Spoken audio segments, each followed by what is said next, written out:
Bien le bonjour à tous, bienvenue dans l'épisode 2 ISWT pour les structures pour le 30-03 2022.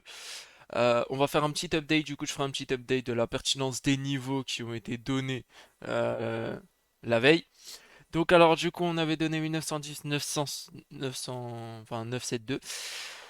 Qu'est-ce que ça nous a donné ce niveau-là? Ça nous a donné un beau trade sur une distribution tendancielle, n'est-ce pas? Voilà. Donc ici, il y avait un beau trade à prendre.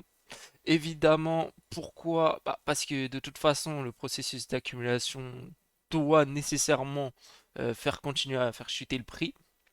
Donc du coup, bah, on a juste suivi la tendance, histoire de pouvoir ensuite voir potentiellement les événements type SC, ARST. Donc du coup, voilà, ça c'est le trade que vous auriez pu prendre. Personnellement, je l'ai pris, moi j'ai pris ce trade-là. C'est important. Et donc du coup, là nous voyons que ce niveau-là commence à latéraliser, n'est-ce pas? Entre ce niveau-là et ce niveau-là, n'est-ce pas? Voilà. Entre ces deux niveaux, nous commençons à latéraliser, d'ailleurs même ici. Bien, c'était le niveau qui était donné 1919 984. Donc du coup, à l'intérieur de ça, nous observons potentiellement en une minute des niveaux intraday qui seraient intéressants, soit 1928, 473. C'est un niveau qui doit sauter nécessairement par un processus de distribution s'il doit se faire. S'il se fait pas, bah, il se fait pas. Si jamais ça saute, mais qu'ensuite il y a un order flow qui est mis en place, qui est respecté, et on va rechercher ce genre de niveau, bah nécessairement on n'aura pas du TAT par exemple, mais du coup on ira chercher des lows pour aller chercher des highs. Donc voilà, mais si jamais nous sommes dans un processus d'accumulation en plus grande unité de temps sur ce lot-là, comme prévu, bien du coup on aurait SCARST SO, là on serait dans le signe of weakness, et potentiellement du coup le SC devra nécessairement sauter. Donc les deux niveaux d'études aujourd'hui sont 1928 473 et 1890 237. Ça c'est pour le XO. Et ensuite après pour EU.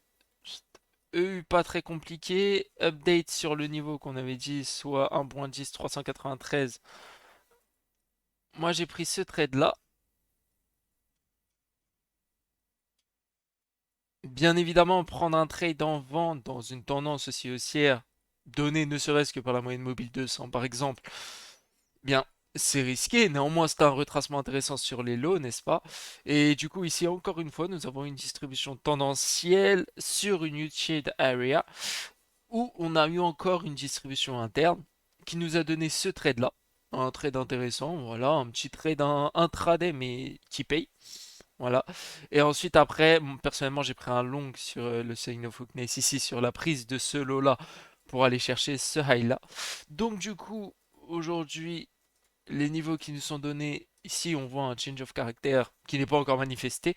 Néanmoins, du coup, si jamais on a ce shosh, bah, on va devoir aller chercher un low pour aller chercher un high. Et du coup, les deux niveaux intraday intéressants sont 1.1153 et 1.11 444. Voilà pour EU, voilà pour le XO.